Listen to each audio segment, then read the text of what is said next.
మాతృదేవోభవ, పితృదేవోభవ.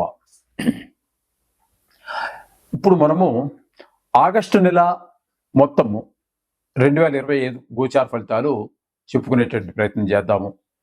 ముఖ్యంగా ఈ ఆగస్టు నెలలో అంటే ఈ శ్రావణ మాసంలో ఎక్కువగా వచ్చేటటువంటి పండగలు ఏమిటి అని తెలుసుకునే ప్రయత్నం చేద్దాం.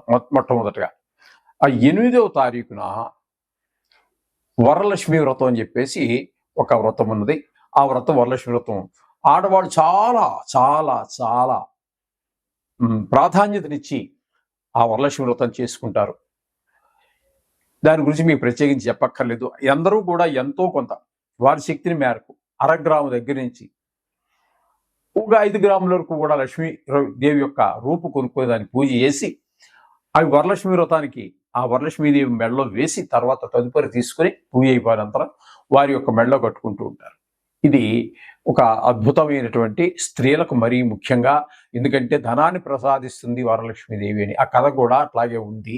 కాబట్టి ఆడవాళ్ళు చాలా ప్రాముఖ్యతనిచ్చేటటువంటి పండుగల్లో దీన్ని ప్రప్రథమంగా కూడా చెప్పుకోవచ్చు. ఒకటి. ఇక 2 రక్షాబంధన్.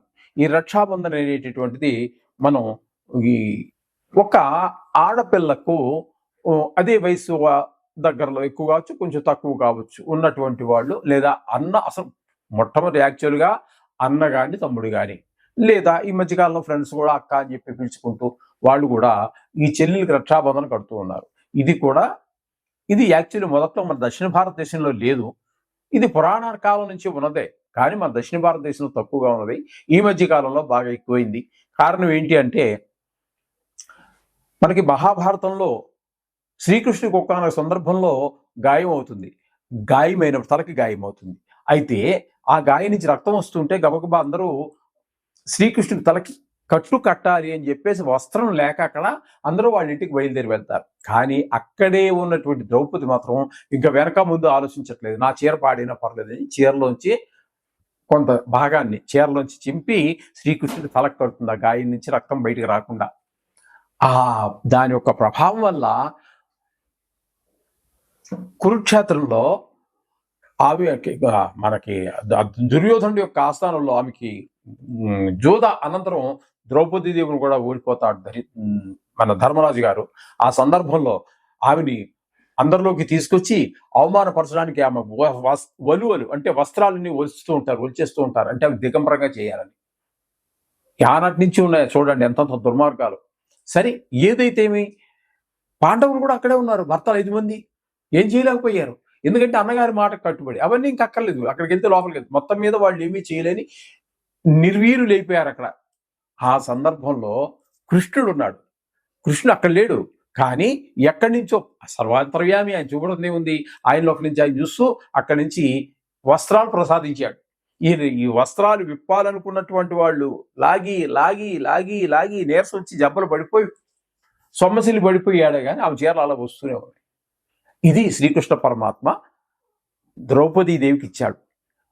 అది అంటే దీని అర్థం ఏంటంటే ఇప్పుడు మనం అది చేయమని కాదు. ఇక్కడ శ్రీకృష్ణుడు ఒక అన్నగా భర్తలు చెయ్యలేనటువంటి పనిని కూడా ఒక అన్నగా సోదరుడుగా ఎలా అయితే ఆమె మానాన్ని రక్షించాడో అలాగే ఈనాడు కూడా రక్షాబంధన ఏదో 10 రూపాయలు పెట్టి మార్కెట్లో అమ్ముతున్నారు, అది తీసుకొచ్చేసామా కట్టేసామా, ఆవిడ ఏదో 100 రూపాయలు ఇచ్చిందా లేకపోతే మనమే 1000 రూపాయలు ఇచ్చి, అది కాదండి ఇక్కడ కావాల్సింది. అన్నలాగా నువ్వు నీ చెల్లెలను తోడబుట్టిన వాళ్ళు అక్క కావచ్చు చెల్లెలు కావచ్చు వాళ్ళని కాపాడాలి. ఇది కాన్సెప్ట్. ఈ పని చేస్తున్నారా అది చూడండి. ఇప్పుడైతే ప్రపంచంలో ఎలా ఉందో మీకు తెలుసు, నేను చెప్పక్కర్లేదు. ఓకే. ఇక ఇదే మాసంలో మనకి ఇంకా సంకటహార చతుర్థి ప్రతి మాసంలో వచ్చేటటువంటిది కొనుక్కోండి. ఇక ఆగస్టు 15 మనకు స్వాతంత్రం వచ్చిందని చెప్తున్నారు. అది ఎంతవరకు మనకు స్వాతంత్రం వచ్చిందో మీకు తెలుసు, నాకు తెలుసు.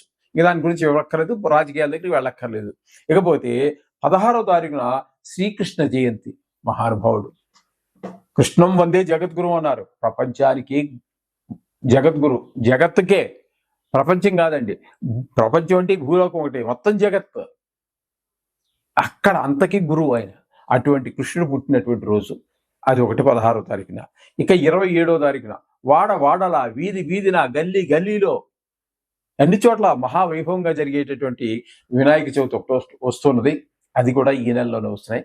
ఈ నెలలో ఇన్ని శుభ పరిణామాలు, ఇన్ని మంచి పండగలు, ఇంత శుభమైనటువంటి మాసంగా మనం తప్పకుండా చెప్పుకోవాలి. ఈ చెప్పుకున్నవన్నీ చెప్పుకోవడానికి, నేను చెప్పడానికి, మీరు వినడానికి కాదండి. వీటిని మనం వీలైనంత వరకు ఆచరించాలి. అది అర్థమైంది కదండి. ఈ నెలలో వచ్చేటువంటి విశేషాలు ఇవన్నీ. వృషభ రాశి వారికి ఆగస్టు నెల 2025 సంవత్సరం మొత్తం ఈ నెల రోజులు ఫలితాలు ఏ విధంగా ఉంటాయనేది సశాస్త్రీయమైన పద్ధతిలో తెలుసుకునే ప్రయత్నం చేద్దాం. ఇక్కడ వృషభ రాశి వారికి ద్వితీయ స్థానంలో గురు సంచారం జరుగుతున్నదండి. శుక్రుని యొక్క సంచారము ద్వితీయంలో ఒక 20 రోజులు జరుగుతున్నది. అంటే వృషభ రాశి వారికి ద్వితీయ స్థానం అంటే మిథునంలో, మిగతా 11 రోజులు శుక్రగ్రహము కర్కాటకంలో సంచారం చేస్తూ ఉన్నారు. ఇప్పుడు ద్వితీయ స్థానంలో సంచారం చేసేటటువంటి గురువు గురించి చెప్పుకోవాలి అన్నట్టయితే, ద్వితీయ స్థానంలో గురువు చాలా మంచి శుభ ఫలితాలు అందజేస్తాడండి. తద్వారా వీరికి ద్వితీయ స్థానం కాబట్టి కుటుంబం అంతా కూడా ఆహ్లాదకరంగా ఉంటుంది, ధనాదాయం బాగుంటుంది, అలాగే మాట కూడా చాలా సౌమ్యంగా ఆ ఆ పరిస్థితికి తగినట్టుగా, అక్కడ ఉన్నటువంటి పరిస్థితులు తగినట్టుగా మాట్లాడటం అనేటటువంటిది ఒక కళ. ఆ కళ కూడా ఎవరికంతటి వాళ్ళకి రాదండి, గ్రహాల ప్రభావం వల్లే వస్తూ ఉంటుంది. ఒకే మనిషి ఒక్కోసారి చాలా సున్నితంగా మాట్లాడుతూ ఉంటాడు, ఒక్కోసారి చాలా కోపంగా మాట్లాడుతూ ఉంటాడు, ఒక్కోసారి తిక్కగా మాట్లాడుతూ ఉంటారు, రకరకాలు ఉంటాయి. అది కూడా ఎందుకని అంటే గ్రహాల యొక్క ప్రభావం. ఇక ద్వితీయ స్థానంలో గురు సంచారం చాలా చక్కటి ఫలితాలన్నీ కూడా ఇప్పుడు మనం పైన చెప్పుకున్నటువంటి విషయాల్లో చక్కటి ఫలితాలు ఇస్తూ ఉన్నాడు. ఇక శుక్రుడు కూడా 20 రోజుల పాటు మీకు ఇక్కడే సంచారం చేస్తూ ఉన్నారు కాబట్టి, శుక్రుడు తృతీయ స్థానంలో మంచి ఫలితాలు ఇస్తాడు. అలాగే 11 రోజులు చతుర్థంలో అక్కడ కూడా చాలా మంచి ఫలితాలు ఇస్తాడండి. తృతీయంలో కూడా చతుర్థంలోనూ కూడా, ద్వితీయంలోను తృతీయంలోనూ కూడా మంచి ఫలితాలు ఇస్తాడు. ద్వితీయంలో ఉన్నప్పుడు ఆయన కూడా కుటుంబం మీదే మంచి సుఫలితాలన్నీ కలగజేస్తాడు. అలాగే తృతీయ స్థానంలో ఉన్నప్పుడు ఇంత బయట అన్ని చోట్ల కూడా సాహసకృత్యాలు చేయటమే కాదు, మీ సేవకులే కాదు, మీ పై ఆఫీసర్లే కాదు, మీ మాటను గౌరవించటం, అనుసరించటం, ఆచరించడం అనేటువంటివి జరుగుతూ ఉంటాయి. ఈ విధంగా శుక్రుడు 2 స్థానాల్లో సంచరించటం వల్ల మీకు చాలా శుభ పరిణామాలు కలుగుతూ ఉంటాయి. అలాగే టీవీ రంగంలో ఉన్నటువంటి వారికి, షేర్ మార్కెట్లో ఉన్నటువంటి వారికి, వీళ్ళందరికీ కూడా శుక్రుడు చాలా అనుకూలమైనటువంటి ఫలితాలు ఇస్తాడు. అలాగే భార్యాభర్తల మధ్యన కూడా చాలా అనుకూలమైన పరిస్థితులు ఉంటాయి. ఇంట్లో అందరూ కూడా సుఖ సంతోషాలతోటి ఆనందిస్తూ ఉంటారు. ఇకపోతే తృతీయ స్థానంలో రవి యొక్క సంచారం కూడా జరుగుతున్నదండి. రవి సంచారం వల్ల మీకు రవి సంచారం తృతీయంలో అద్భుతమైన ఫలితాలు ఇస్తాడు. ఇంట బయట సోదరులు, అలాగే మీరు ఎక్కడైతే ఉద్యోగం వృత్తో చేస్తున్నారో అక్కడ కూడా అందరూ కూడా మీకు సహాయ సహకారాలు అందజేస్తూ ఉంటారు. ఈ ఫలితాలన్నీ కూడా ఆరోగ్యం కూడా బాగుండేటట్టుగా చూస్తాడు. అందుచేత రవి యొక్క ఫలితాలు, ఎందుకంటే నవగ్రహాలకు రాజు ఆయన ఫలితాలు మంచి ఫలితాలు ఇస్తే చాలా ఎక్కువగా ఉంటాయి. అలాగే కొంచెం చెడు ఫలితాలు ఇచ్చేటటువంటి చోట కూడా రాజు కాబట్టి కొంచెం తీక్షణంగానే ఉంటూ ఉంటాయి. అది ఈ విధమైన ఫలితాలు అనేది రవి వల్ల కలుగుతూ ఉన్నాయి. ఇకపోతే బుధుడు యొక్క సంచారం ఒక 28 రోజుల పాటు మనకి ఈ తృతీయమైనటువంటి కర్కాటకంలో జరుగుతున్నది. ఆయన కూడా మిగతా 3 రోజులు ఈయన 3 రోజులు సింహంలో జరుగుతున్నదండి. ఇక్కడ ఇంకొక విషయం ఇందాక చెప్పడం మర్చాను. రవి యొక్క సంచారం కూడా 2 రాసుల్లో జరుగుతోందండి. అటు తృతీయ స్థానంలోను, ఇటు చతుర్థ స్థానంలో 14 రోజులు జరుగుతోంది. చతుర్థ స్థానంలో రవి శుభ ఫలితములను ఇవ్వజాలడు. ఇక్కడ ఏంటంటే అమ్మగారి ఆరోగ్య విషయంలో కొంచెం జాగ్రత్తగా తీసుకోండి. విద్యా, భూమి, గృహాల విషయంలో కూడా జాగ్రత్తగా తీసుకోండి. ఇక్కడ 4వ స్థానంలో బుధుని యొక్క 14 రోజులు ఆ విధంగా ఫలితాలు ఉంటాయి. ఇక బుధుని యొక్క ఫలితాలు మనం చెప్పుకున్నాం కదండి. తృతీయంలో ఈయన కూడా తృతీయంలో మంచి ఫలితములు ఇవ్వజాలడండి బుధుడు.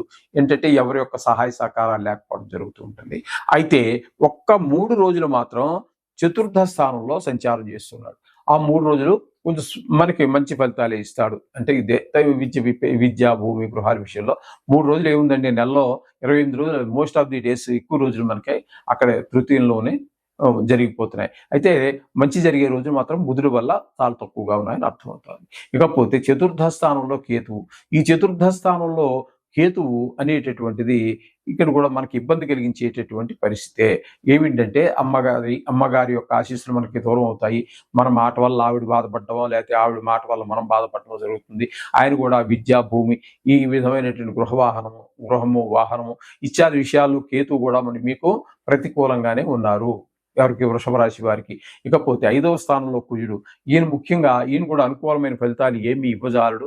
ముఖ్యంగా మీ సంతానం మీద, వారికి ఆటల మీద శ్రద్ధ, తద్వారా గాయాలు తగిలించుకోవటం, విద్యలో కొంచెం వెనకబాటుతనం రావటం, బుద్ధి బలం సరిగా పనిచేయకపోవటం, అది మంచి చెడు స్నేహాలు చేయటం, ఇట్లాంటి వ్యవహారాలన్నీ కూడా 5వ స్థానంలో ఉన్నటువంటి కుజుని వల్ల కలుగుతూ ఉన్నాయి.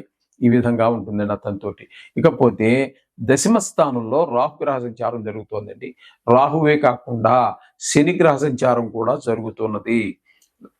అంటే శని యాక్చువల్గా నిజానికి 3వ స్థానంలో అంటే ఏకాదశ స్థానంలో ఉన్నారు, కానీ ఆయన వక్రించున్న కారణంగా 3వ స్థాన ఫలితాలనే ఇస్తున్నారు. అంటే శని రాహువు కూడా మీకు అశుభ 10వ స్థానం అంటే వృత్తి స్థానం కాబట్టి ఇద్దరు కూడా ఒకరి మీద ఒకరు పోటీ పడి మీకు కొంచెం వ్యాపారం ముందుకు వెళ్లకుండా, మీరు ఉద్యోగం చేసే దగ్గర కొన్ని చికాకులు కలిగేటట్టుగా ఇవన్నీ కూడా ఇద్దరు ప్రయత్నం చేస్తూ ఉంటారు. ఇంకొక విషయం ఏంటంటే ఇక్కడ ఈ రోజుల్లో కనుక ఈ కుజుడు, ఈ కేతు ఇక్కడ ఉండంగా, కుజుడు ఈ నెలలో ఇప్పుడు మారేది ఏమి లేదు, కానీ ఇక్కడ మొత్తం మీద ఈ నెల రోజుల్లో ఎవరైనా న్యూ బోర్న్ కొత్తగా జన్మించినటువంటి శిశువులు ఎవరైనా ఉన్నట్టయితే వారికి శపిత యోగం అని కూడా అనొద్దు. ఎందుకంటే అది మంచి పద్ధతి కాదు. అంటే వక్రించే ఉన్నాడు కాబట్టి దాని ఫలితం కూడా కొంచెం తక్కువగానే ఉంటుంది. అయితే మీకు ఉద్యోగ విషయాల్లో వృత్తిపరంగా కొన్ని చికాకులు తప్పవు. ఇవి మనం ఖచ్చితంగా తెలుసుకోవాలి. ఈ విధమైన ఫలితాలన్నీ కూడా మనకి వృషభ రాశి వారికి కలగబోతున్నాయి. వీరికి మొత్తంగా 3 గ్రహాల యొక్క గురువు, శుక్రుడు, కుజుడు, ఈ ముగ్గురు యొక్క సహాయ సహకారం యావరేజ్గా ఉంటుంది. అయినా మీరేం భయపడక్కర్లేదండి. ఎందుకంటే దోషం ఉన్న గ్రహాలకి ఏ విషయాల్లో కొంచెం మనకి ప్రతికూలంగా ఉన్నాయి చెప్పుకున్నాం కాబట్టి ఆ విషయాల్లో శ్రద్ధ తీసుకుంటూ ఈ నవగ్రహాలను రోజు 2 నిమిషాలు లేదా నవగ్రహాలకు సంబంధించినటువంటి ఏ పూజ మీరు చేస్తున్నా సరే వాటిని ఆచరించండి. 4 రోజులు కూడా తప్పకుండా మీకు ఈ దోషాల నుంచి బయటపడతారు. లైఫ్ అంతా సాఫీగా జరిగేటటువంటి అవకాశం కనిపిస్తూ ఉన్నది. శుభం.